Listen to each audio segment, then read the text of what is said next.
Las células son maquinarias que realizan constantemente miles de reacciones químicas que mantienen las actividades de los sistemas vivos.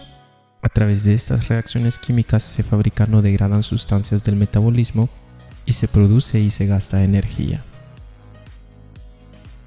En el metabolismo celular se reconocen dos etapas.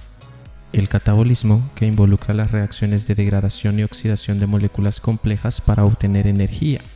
La respiración aeróbica o la fermentación son procesos catabólicos que ocurren en las células.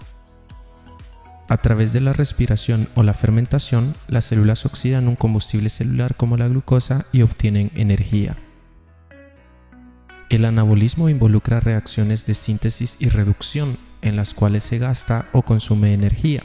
La fotosíntesis es un proceso anabólico, a través de la cual, partiendo de sustancias inorgánicas como CO2 y agua, las células vegetales obtienen glucosa. Una característica importante de las reacciones del metabolismo es que son catalizadas por enzimas, proteínas especializadas que son muy eficientes. Las enzimas se caracterizan por su especificidad. Esto significa que cada enzima puede catalizar un tipo de sustrato o un tipo de reacción de forma exclusiva. Y además, estas enzimas actúan en condiciones especiales de pH y temperatura. En esta sesión de laboratorio observaremos distintos procesos metabólicos como la hidrólisis de proteínas y los polisacáridos realizadas por enzimas, la formación de CO2 como producto de la respiración aeróbica, la degradación de la glucosa realizada por microorganismos en la fermentación y estructuras celulares y pigmentos participantes en la fotosíntesis.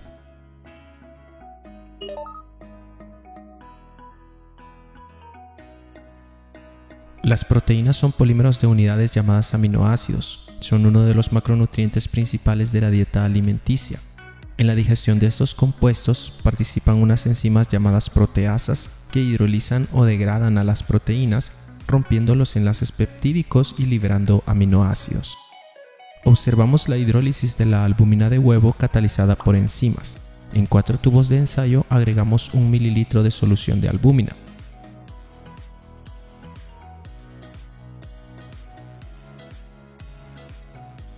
Al tubo 1 agregamos 2 mililitros de pepsina.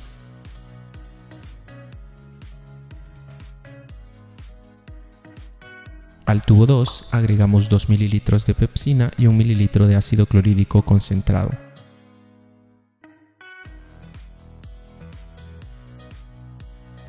Al tubo 3 agregamos 2 mililitros de jugo de piña filtrado.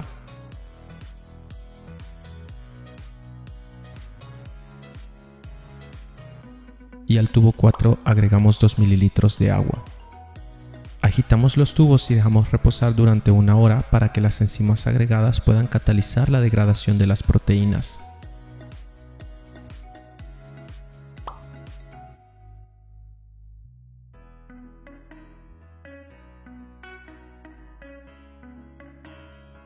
Cuando ha pasado 1 hora, comprobamos que haya ocurrido la hidrólisis en los diferentes tubos a través de la reacción o prueba de Biuret, que utilizamos antes para identificar la presencia de proteínas o enlaces peptídicos en una solución.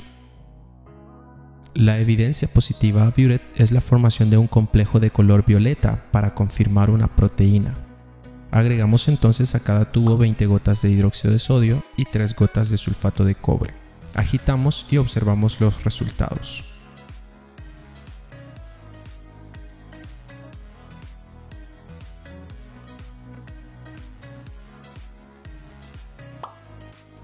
En el tubo 1 confirmamos la presencia de proteínas por la coloración violeta. Este tubo contenía la proteína hipepsina, que es una enzima que degrada proteínas y se encuentra en el estómago. La enzima no tuvo actividad y no catalizó la hidrólisis. En el tubo 2 observamos una coloración azul que indica un resultado negativo a Biuret, es decir, en la solución no hay proteínas o enlaces peptídicos. Este tubo contenía, al igual que el tubo anterior, proteína más la enzima pepsina, pero acá agregamos ácido clorhídrico. Este último compuesto es un ácido fuerte que modifica el pH del sistema, lo acidifica y le da las condiciones adecuadas a la enzima para que pueda realizar la actividad catalítica. Como resultado, la proteína se degrada y se evidencia porque no hay una coloración violeta. Con esto podemos observar que las enzimas actúan en condiciones de pH particulares. En el caso de la pepsina, el pH óptimo para su actividad es ácido. Por eso pudo catalizar la degradación de la proteína en el tubo 2 y la misma enzima no se activó en el tubo 1, al no contar con el pH óptimo para su actividad. En el tubo 3 observamos una coloración azul que indica un resultado negativo a Biuret, es decir, en la solución no hay proteínas o enlaces peptídicos. Este tubo contenía, además de la proteína, jugo de piña. En la piña se encuentra una enzima llamada bromelina que tiene actividad como proteasa, por lo que degrada o cataliza la hidrólisis de la proteína.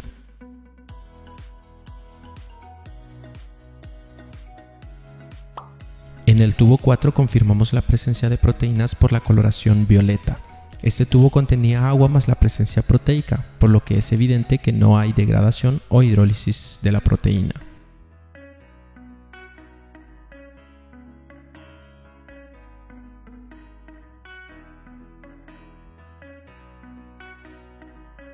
Observamos la actividad de otra enzima, la amilasa o tialina, en la degradación de un polisacárido complejo como el almidón. En un tubo de ensayo agregamos 1 mililitro de almidón y una gota de lugol. El tubo adquiere la coloración azul oscura característica y agregamos 2 mililitros de saliva, un fluido biológico que contiene la enzima amilasa. Colocamos el tubo de ensayo en un baño de agua, manteniendo la temperatura en un rango cercano a 50 grados centígrados. Esto se hará con un termómetro, midiendo constantemente la temperatura del agua y acercando la llama del mechero cuando la temperatura descienda y alejando la llama del mechero cuando la temperatura asciende. Debemos mantener el tubo con la mezcla de saliva y almidón en el baño a 50 grados centígrados, ofreciendo un rango de temperatura óptimo para la actividad catalítica de la amilasa. De forma eventual el tubo debe agitarse e iremos notando cómo la coloración azul va desapareciendo hasta que el sistema se decolora completamente.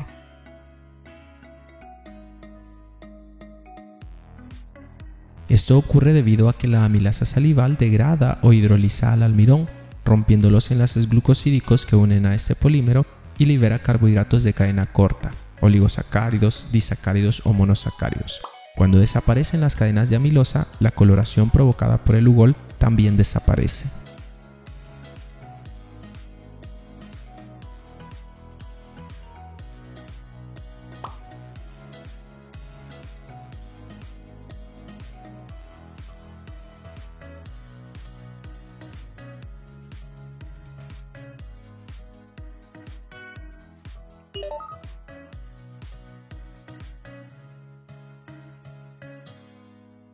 La fermentación es un proceso catabólico que realizan distintas células como hongos y bacterias en las que se oxida glucosa. Observamos la actividad de las levaduras, agregando en 2 tubos de ensayo 1 mililitro de solución de glucosa a cada uno. Calentamos en baño de María durante 1 minuto para obtener una temperatura óptima que favorezca la actividad de las levaduras. A continuación, agregamos 2 mililitros de solución de levaduras a uno de los tubos y los dejamos en reposo durante 3 minutos. En este tiempo, las levaduras, hongos microscópicos, oxidan a la glucosa durante el proceso conocido como fermentación para obtener energía en forma de ATP que les servirá en sus actividades celulares. Al pasar el tiempo de reposo, se realiza la prueba de Benedict a cada tubo para confirmar la presencia de glucosa. La prueba de Benedict sirve para identificar carbohidratos reductores. La evidencia de reacción es la formación de un precipitado o sólido de color rojo ladrillo o naranja, que indica que hay azúcares reductores en la muestra que se analiza. La glucosa es un azúcar reductor. Agregamos entonces 1 mililitro del reactivo de Benedict a cada tubo y calentamos en baño de María durante 1 minuto.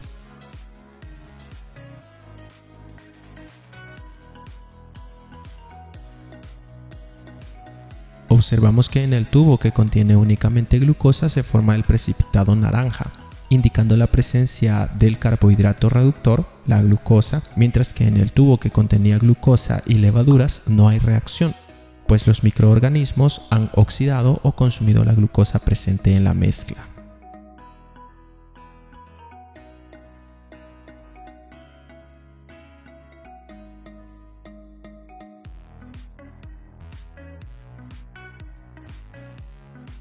La respiración aeróbica es otro proceso metabólico importante que produce ATP a partir de un combustible orgánico como la glucosa. En la respiración se libera CO2 como sustancia de desecho metabólico. Lo observamos agregando 50 mililitros de agua en un matraz Erlenmeyer. Agregamos 3 gotas de hidróxido de sodio y 3 gotas de fenolftaleína. Como la fenolftaleína es un indicador de pH alcalino y el hidróxido es una base, la solución se torna de color rosa. El sistema tiene un pH básico.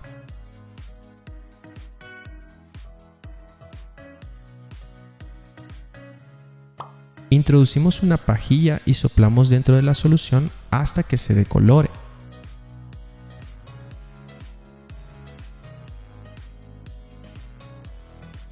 Al soplar, estamos agregando CO2 que reacciona con el agua formando ácido carbónico.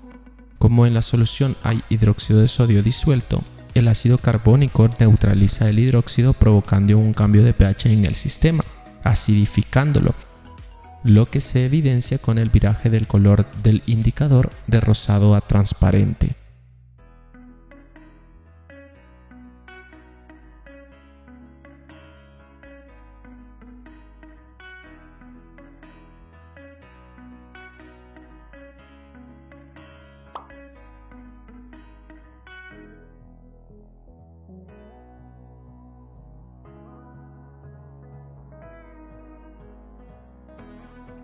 La fotosíntesis es el proceso anabólico más importante.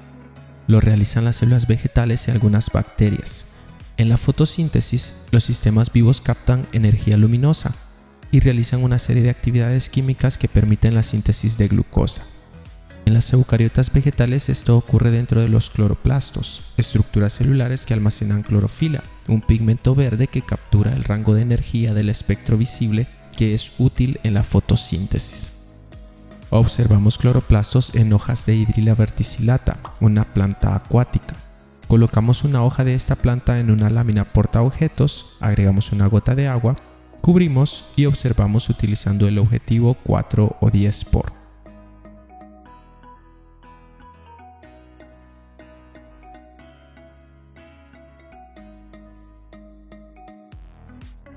Identificamos las células vegetales y dentro numerosas estructuras circulares de color verde, los cloroplastos.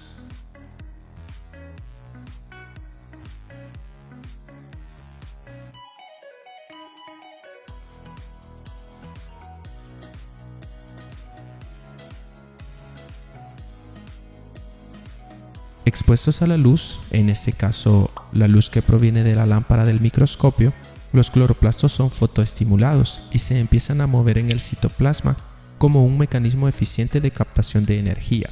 Al movimiento de los cloroplastos en el citoplasma se le conoce como ciclosis.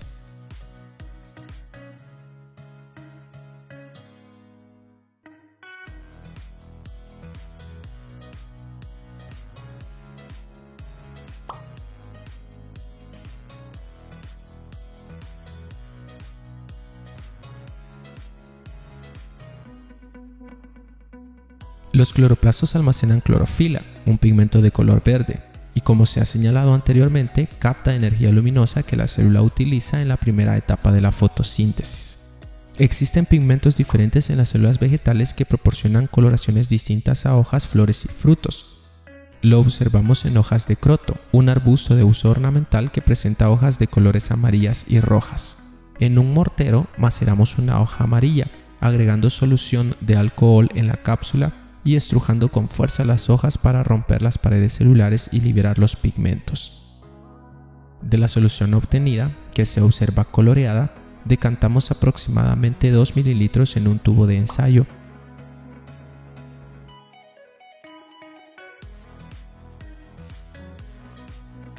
Y agregamos 2 mililitros de hexano, un solvente con polaridad distinta al etanol que nos va a permitir separar los pigmentos. Dejamos reposar unos minutos el tubo de ensayo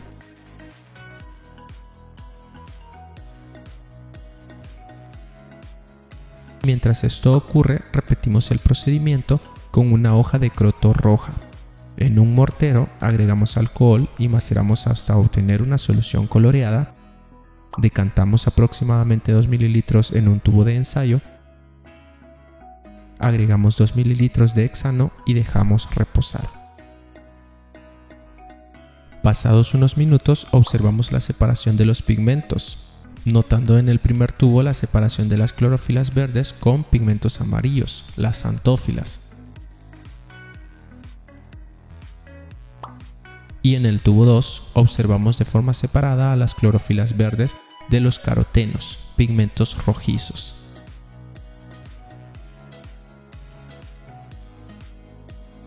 Las xantófilas y carotenos ayudan en la fotosíntesis a la captación de mayor cantidad de energía luminosa, favoreciendo la actividad de la clorofila.